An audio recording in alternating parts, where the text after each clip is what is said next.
In the chaotic noise of digital Africa, one voice pierced through the fog more sharply than most. It was fierce, passionate, raw, the voice of VeryDarkMan.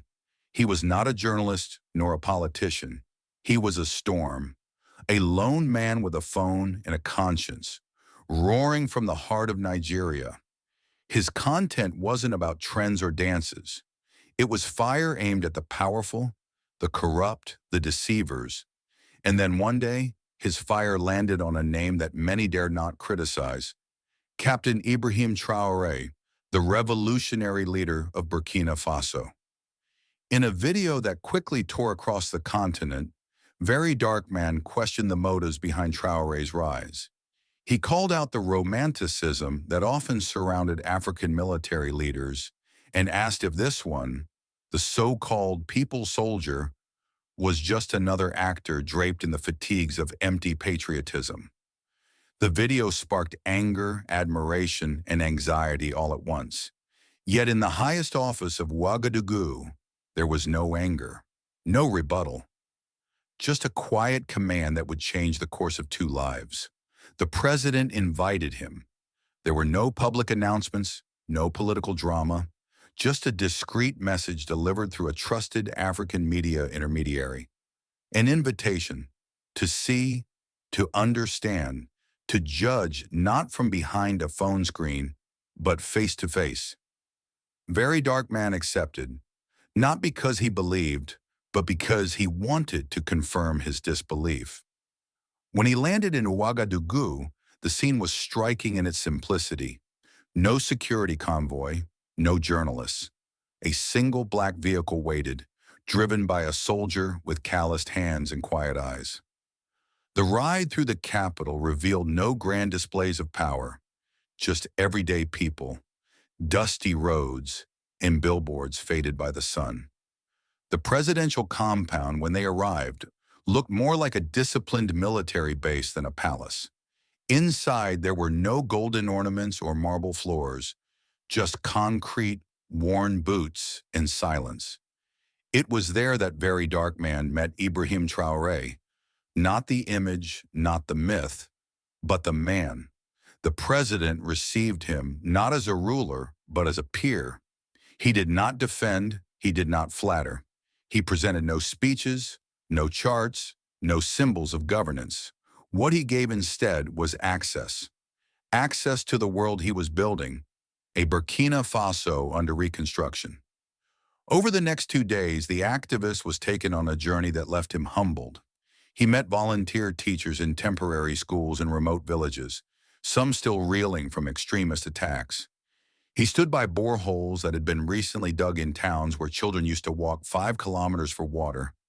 He listened to grieving parents whose sons had joined local security forces, not for money, but for dignity. He saw no limousines. He saw no foreign advisors whispering in corners. He saw tired soldiers and barefoot children, and in the center of it all, a young man, barely 36, moving quietly through the crowd, shaking hands, eating the same food, listening more than speaking. Traoré did not try to convince him. He simply let the truth show itself. The burden of revolution that no slogan can carry alone. For VeryDarkMan, it was disorienting. He had expected propaganda. He had prepared to unveil a facade. What he encountered was something unfamiliar: humility and power. He returned to Nigeria transformed, not into a believer, but into a witness. He didn't rush to post the story. He let it settle inside him like a stone dropped into deep water. The change wasn't loud. It was quiet. In future videos, he still criticized African leaders. He still shouted when injustice reared its head. But whenever the topic of Burkina Faso came up, he paused. He chose his words with care, not out of fear, but out of respect. He had met a man who wore the weight of leadership, not as a crown, but as a cross. And though he knew that time would test Ibrahim Traoré like it tested all leaders, he had seen enough to know one thing. In a continent thirsty for integrity, there was in one corner of West Africa a flicker of honest fire. Not a perfect flame, but a real one. And that made all the difference. Back in Nigeria, the dust of Ouagadougou still clung to VeryDarkMan's mind like a haunting scent. Earthy, warm, and real. He had stepped into the world of power and found no thrones, only burdens. But what lingered more than anything was the paradox. How could someone so young, so calm, be so surrounded by danger and yet so at peace? Days passed. He sat alone, watching old clips of himself. Loud, fiery, furious. Now he felt none of that rage, not because it had died, but because it had grown deeper, refined, more focused. He knew for the first time that not all leaders were enemies. Some were simply overwhelmed warriors standing alone on broken front lines. His followers noticed the shift. The volume of his voice was the same, but the tone had changed. It was no longer rebellion without direction. It was vision laced with strategy. He stopped merely attacking corruption and started naming solutions, citing examples from what he had witnessed in Burkina Faso. And yet critics came. You've been bought. You've softened. You're now part of the same machine you used to fight. But VeryDarkMan didn't defend himself. He didn't need to, because he knew the cost of truth, and he had now seen the cost of leadership too. In Burkina Faso, word of VeryDarkMan's visit spread beyond what the government had expected. It wasn't in official news reports, but in conversations, in the way people talked in markets, in how teachers spoke to their students, in how soldiers wrote letters home. Something strange happened. More citizens, especially the youth, began to follow the Nigerian activist. They watched his old videos, saw his anger, and then saw how he was changed not by a bribe, not by a threat, but by experience. It validated something that had been quietly growing in Burkina Faso. The idea that criticism, when honest, can strengthen leadership rather than destroy it. Traoré knew this. He didn't want praise. He wanted pressure from the right hearts, from the kind of men who burned for justice, not for clout. And so something quietly beautiful began, a subtle, unspoken alliance, not of governments, not of parties, but of men with fire in their bones. Months later, a rebel ambush near the eastern border sent shockwaves through the country. Dozens of civilians were killed, and among them was a teacher Traoré had met just days before. VeryDarkMan, when he heard the news, made a video again.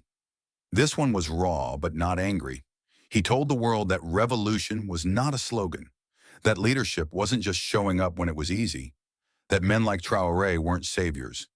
They were shields, and shields could break if no one stood behind them. His voice cracked when he said it.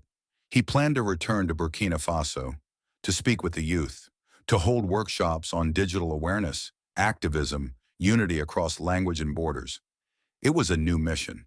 But then, strange reports emerged. There were whispers of new threats, foreign interests disrupted, internal betrayals rising, and Ibrahim Traoré, he had gone silent. Weeks turned into months. Then one day, the world woke to headlines. Burkina Faso. President narrowly escapes assassination attempt. Traoré survived, but he disappeared from the public eye for weeks after. VeryDarkMan, in his small Lagos apartment, watched the footage of soldiers patrolling Ouagadougou with heavier guns. He knew what this meant. The fire was no longer a symbol, it was now under siege. And though he had never officially returned and may never meet Traoré again, he carried the story with him. Every time he spoke, he reminded Africa that not all enemies wear uniforms and not all heroes carry microphones. Somewhere in a quiet corner of Burkina Faso, a soldier still tells the story of the Nigerian man who came with doubt and left with fire. And somewhere in Nigeria, an activist speaks softer now, not because he fears power, but because he has seen the weight of carrying it. The meeting between VeryDarkMan and Ibrahim Traoré lasted only a few days, but it changed two men, and maybe, just maybe, it changed Africa too. Months after the attempted assassination, the calm that once surrounded Ibrahim Traoré turned into a storm of whispers.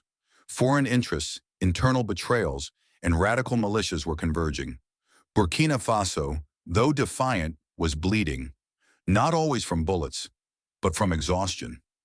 VeryDarkMan, watching from afar, grew restless.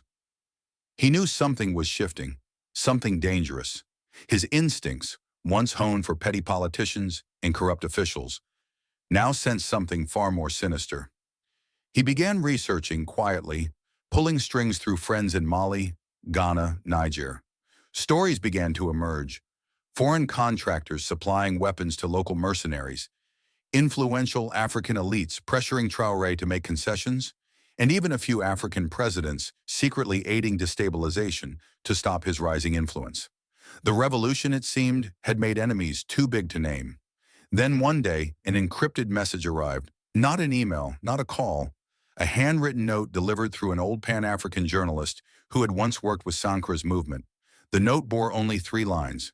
"We are still standing, but we are watched. Tell them the revolution has no palace.